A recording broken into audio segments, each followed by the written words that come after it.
Malaysia Airlines flight MH370 is still missing after a few days, and about 239 people are on that flight.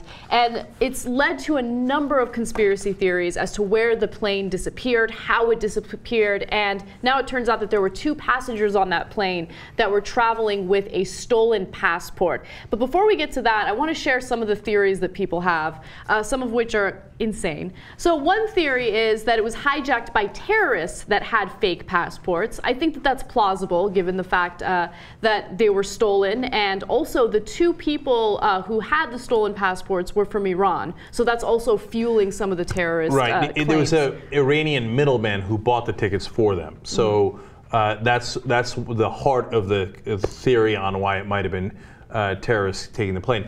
Look, that's by far the most plausible explanation because terrorists have taken planes before. Exactly. And they bought one-way tickets.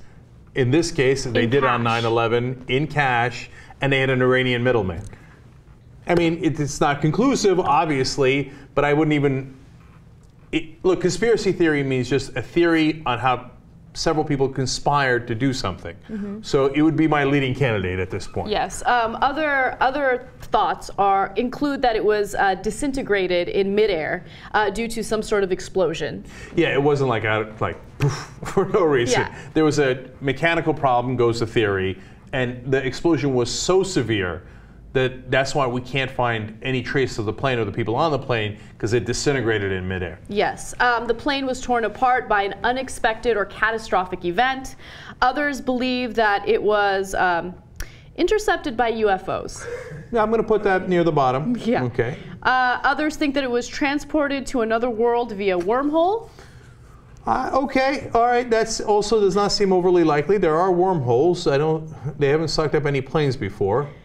And finally, pilot suicide. So they're thinking that a pilot intentionally crashed the plane, but they have yet to find where the crash is. One of my favorites is that they landed the plane some undisclosed location in Vietnam, and they're now holding the people hostages, and they might load up the plane with more explosives and then get it back up in the air and do some terrorist plot that way.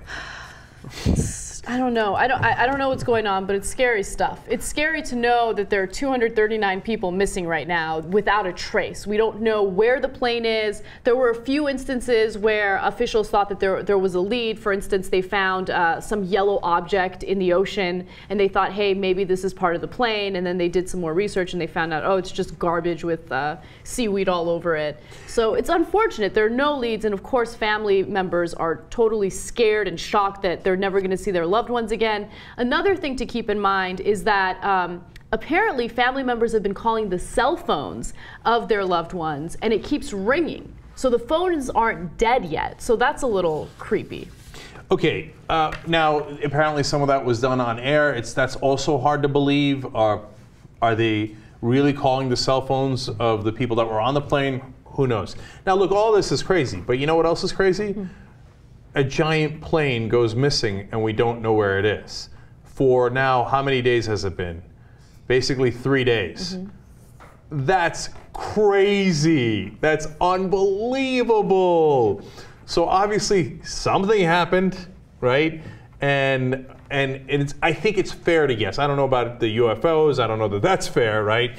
But guessing about terrorist plots, etc., pilot suicide, whatever it might be, mechanical error, likely it's one of those things, right? And the fact that they can't find any traces of it just deepens the mystery. And it's I guess part of what annoys me a little bit is when people are like, oh, there's all these conspiracy theories out there. Okay, well, what's your non-conspiracy theory? Do you see what I'm saying? Well, look, I'm going to be 100% real with you guys. Stories like this are really difficult to report on because all you can do is speculate, and I hate speculating, right? It's the worst thing. Here's the information we have so far, and then there are a bunch of conspiracy theories, you know, one of which is sort of plausible, but other than that, there's really nothing else to report. It's a sad and tragic story, but it doesn't make it any better to sit around and make stories up or speculate as to what could have happened. No, but it's impossible to avoid. everyone, including myself, is talking about, Jesus, what the hell happened to that plane? Yeah. So the whole world outside of Anna is curious about what the plane is. No. Do not put words in my mouth. I'm curious, but I'm not going to sit here and be like, okay, so here's what I think happened. No, there's no value to that. All right. Now, by the way, nonetheless, here I go. Okay. When I heard the stolen passports, I was like, it's over. It's terrorism. I read into it a little bit more. You know how I like to proclaim things. I was ready to pound the gavel. Right. But it turns out people who are drug runners also do that. And it turns out there's 40, and here's another piece of value in this news story, Anna. It turns out there's 40 million stolen passports in the database of Interpol. And that a lot of the airplanes and countries that have the different airports check them, but a lot of them don't, right? And in Malaysia, they hadn't checked it. So, and a lot of times the stolen passports are used either to run drugs or for terrorism. So it's possible that they weren't necessarily terrorists, they were drug runners, etc. That's a possibility, definitely. As I read stories like this, I'm amazed at, the balls on these types of people, right? Because I just think about how me, as like a regular average citizen who never wants to do anything wrong, doesn't do any criminal activity, when I'm going through TSA, I'm like sweating. Right? Because like I feel like they're gonna pat you down, they're gonna look at your but what are they going to find? No, they're not going to find anything, right? But they put you in this environment where you're like, you have to prove that you're innocent, right? You're guilty until proven innocent. And then you have these guys, like, I don't know if they're from Iran, I don't know where they're from, right? But they come in and they're like, yes, here is fake passport. So all of a sudden they're Russian. Here is fake passport. I'm really bad with accents, obviously. Okay. But like, how do they do it? I would be so scared. And they say it's a tell. No, you know what? I'm close to pounding the gavel. Don't let me do it. Oh, he has it.